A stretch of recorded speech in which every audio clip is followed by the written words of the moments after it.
It's a beautiful city. I definitely would recommend this trip.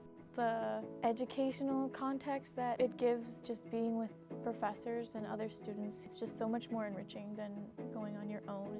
You get a very different connection being able to be out of the classroom with them because you're both having a new experience at the same time.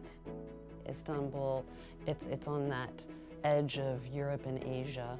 You do feel that you're somehow in this center of the world that is thriving.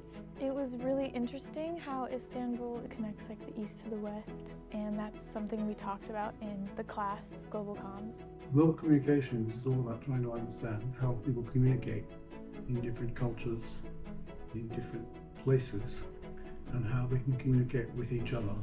Given that Istanbul has a history of migration and people are constantly coming in, moving around, there are so many different languages spoken. It's tied to my migration course, which is all about like cultural integration and refugee tales. And I already had a grasp on that concept, but going to Istanbul, which has a very long history of taking in refugees, there's really no words to describe how beneficial it is to see all of these things firsthand and to be able to come back to our coursework and articles and get a whole other perspective having seen it in person. It is today the largest city in the modern Republic of Turkey. It's a city of refugees. I teach courses on the Byzantine Empire, but also on the Ottoman Empire. And Istanbul or Constantinople was the capital for those two great empires.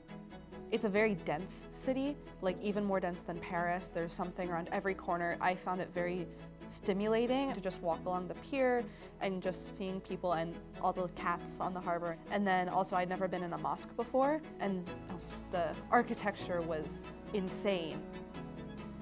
The people are incredibly friendly.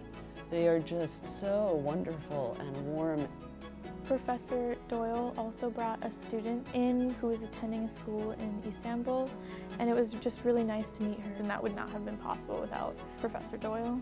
I always, when I go on study trips, try to arrange a meeting where students meet local students on the culture where they're at, which is also a process of them trying to break down their perception of the world. The problem is many students think of the world as like where they come from, so trying to break that down is a good idea, and the best way is through their peers.